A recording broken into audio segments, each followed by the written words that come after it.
feeling today? They'll think it's a little bit funny, but Raquel and I got warmed up for this morning by doing the In Our Feelings challenge a little bit. Went out to the lake. Do you guys know what that is? Y'all have seen it. The new, okay, well maybe.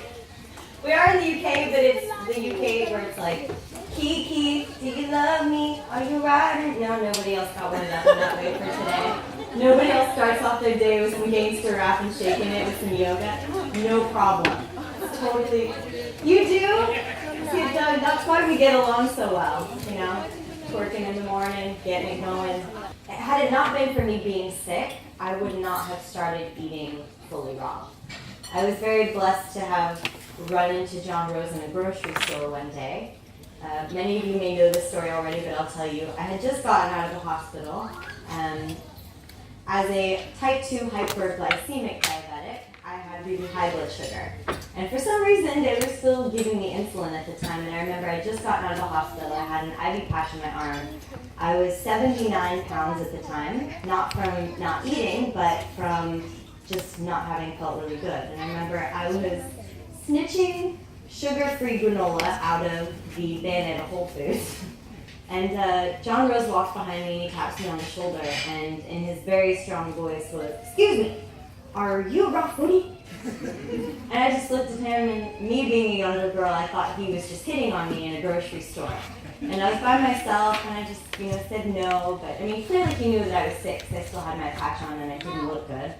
And he just started telling me that he's been juicing and eating raw food and for the longest time. And I thought it was pretty funny, because I'd never heard of such a thing. I grew up, my mother's from Lebanon, my father's from Ecuador, and I grew up eating both their foods. So basically it was like Lebanese food, chicken, beans, and rice, and olive oil was a main course all on its own.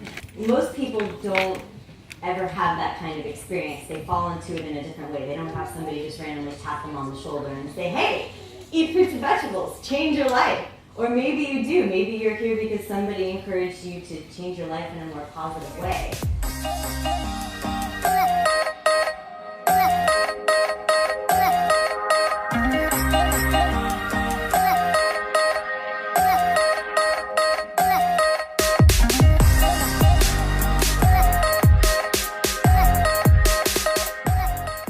To lose weight and keep my diet clean. I was doing keto, I was doing like all of these diets, but if I had to work so hard to be healthy, what was the point?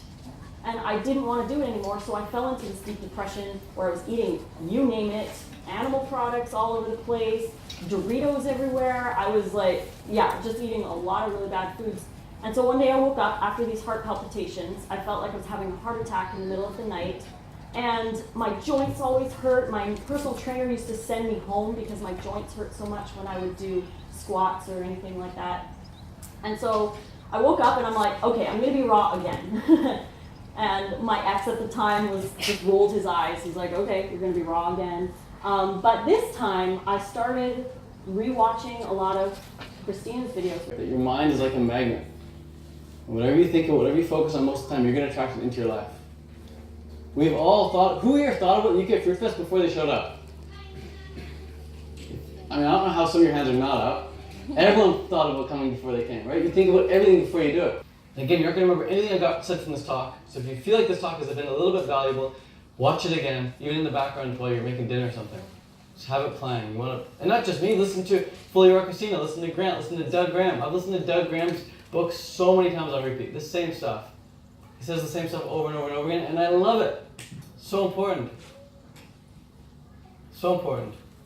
Repetition, repetition, repetition. That's how you hold what you want.